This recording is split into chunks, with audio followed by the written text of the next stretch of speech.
listening. Welcome to the Wealthy LaLa Show with myself, Lauri Larson.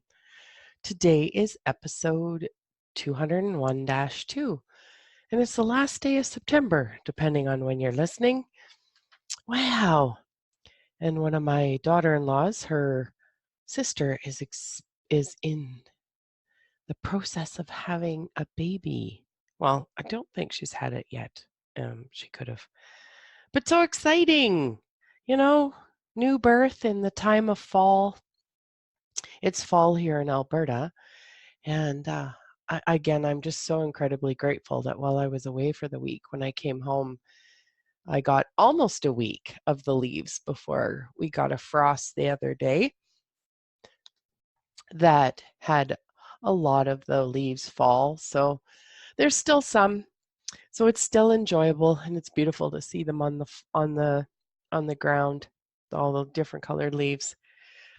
So not 100% sure where I'm going today, but I know one thing that I wanted to start with is yesterday I got up and meditated. So one of the things that's kind of neat is when you go to one of Dr. Joe's advanced classes, like I just did, there's a few Facebook groups that you can join. So one is for advanced attendees, another one is called Co-Heal. So it's Co-Heal is short for uh, coherence healing.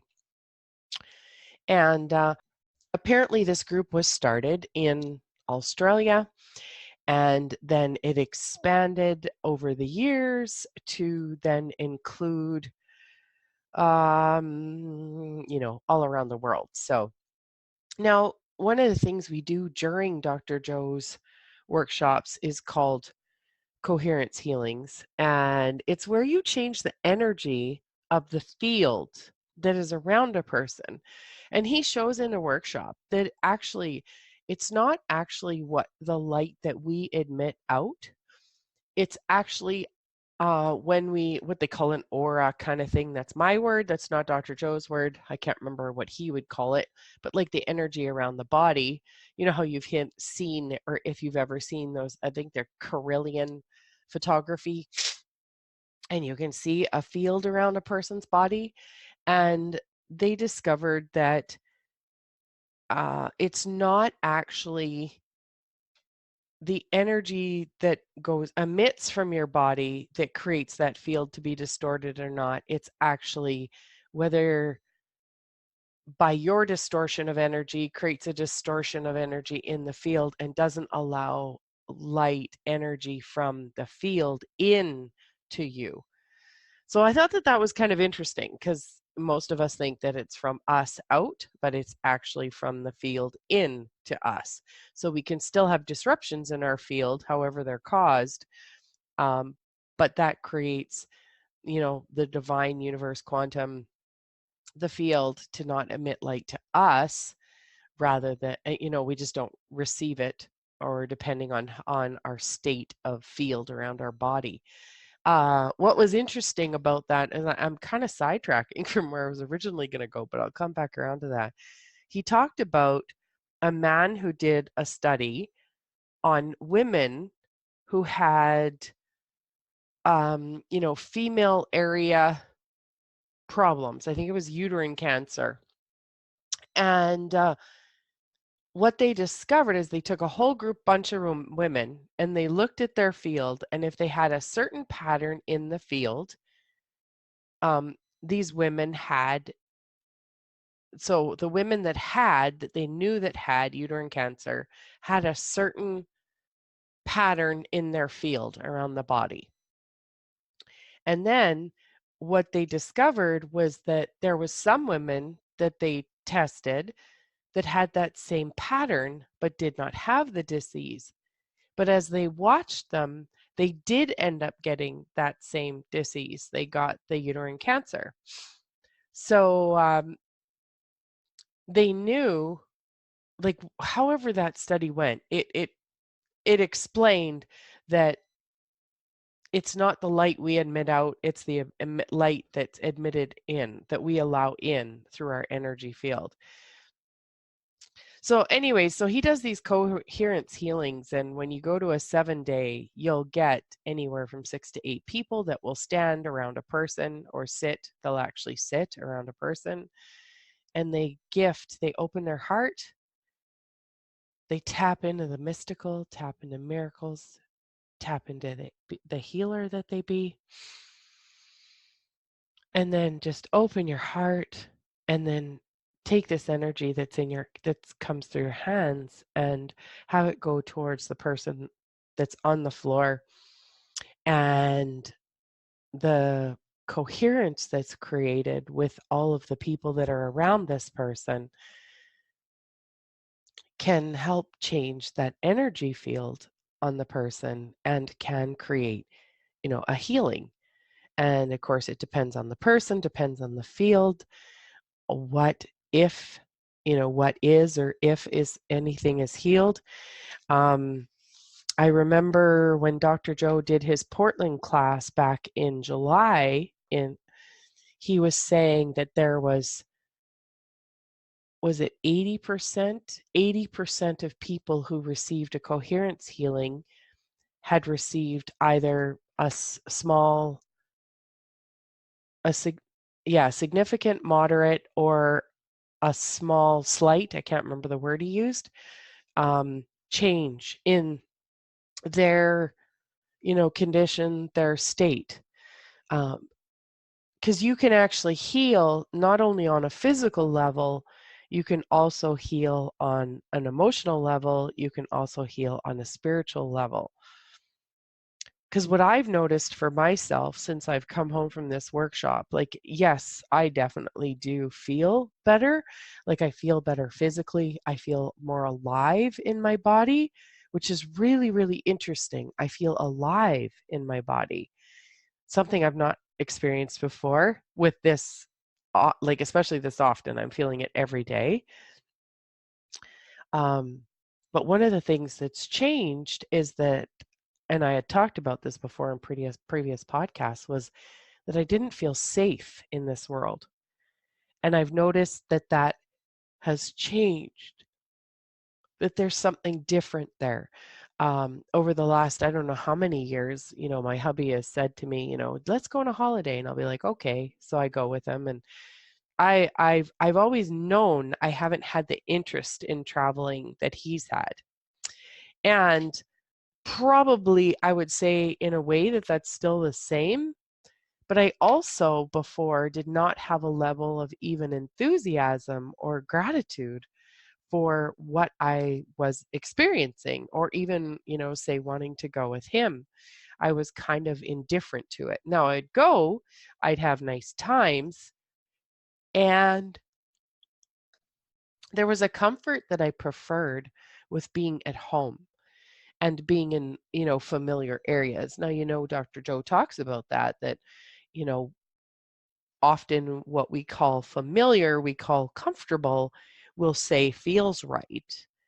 And if depending on, who we are and depending on the area of our life that we're looking at, that may actually not be true. It may actually be that we're um, allowing ourselves to believe something that's not allowing us to step into the uncomfortable or the unknown.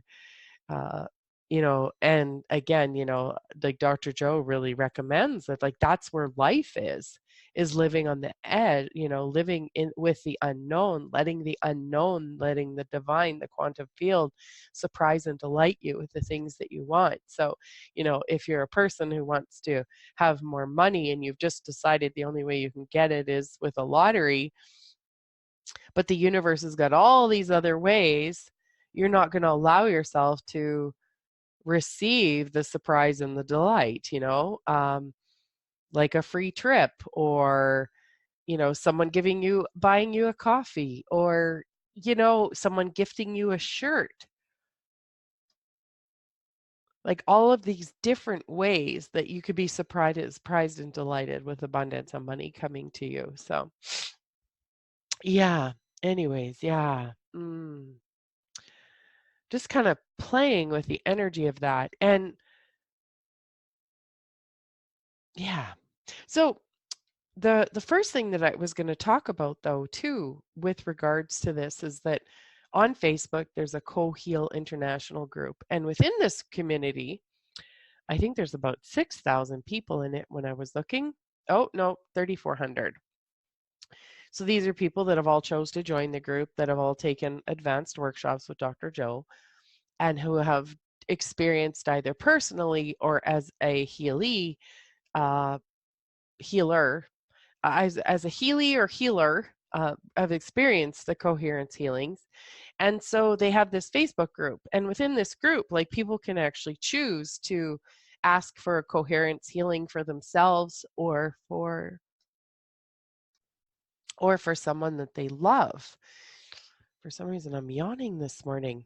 I really get that I'm moving energy. This is really interesting since I've come home from this trip because my sleep is really erratic. My energy is really alive. Like I literally woke up last night at like 1:45 in the morning and was wide awake. Mind was running.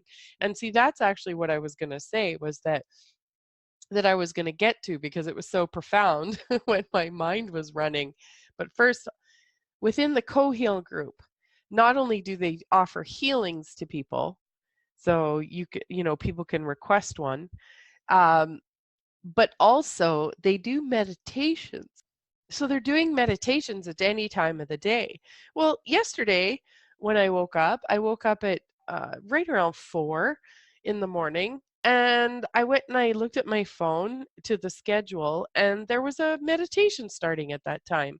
Well, I've noticed now that since I've come home, I've got so much energy in my world that if I wake up at 1, 2, 3, 4, whatever time, I'm not going to be going back to sleep until I shift something or whatever. And I've discovered that meditations will do that and they're beautiful. So when I woke up at 4, I quickly looked at my phone. Yep, one was starting at 4, came into my computer room, popped it on. I think it was a 2-hour one. Then I went back to bed for 2 hours and woke up at around 8 o'clock my time. And there was actually another meditation that was happening at 8 o'clock for an hour. I did that one. And then I actually did another one at 1 o'clock my time, which you would say that, like, wow, Lauri, you're kind of being a bit of an overachiever. And do you know what I've discovered is that before I went on this trip, I did actually struggle sometimes to just do one meditation in a day. After going on that workshop, and and and just so you know, I still did choose it. There was only maybe about 5 days out of a whole year that I did not choose a meditation, and I would find that I'd kind of feel a little guilty about it, so then the next day I would do 2, right? But I was kind of doing it a little more motivated on 2, and then plus I wanted to say that I'm motivated, like 365 times in a year, and I know I did more than that too. But anyways, so I did these 3 meditations yesterday, went off into my day, and I really noticed I love the variety. I love being able to join in with other people. We don't talk, we just go in, we listen to the meditation, and we go off and do our own thing. And again, I love the variety.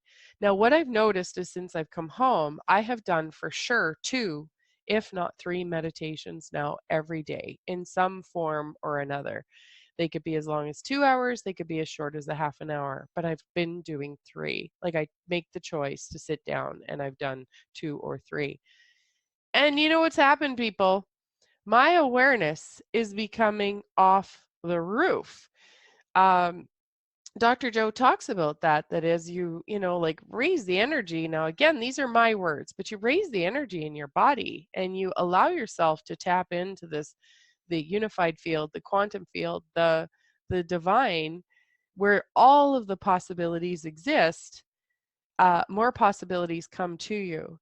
And I have had some crazy ass awarenesses that are that have so much depth to them that whatever question I had around that particular thing has been answered.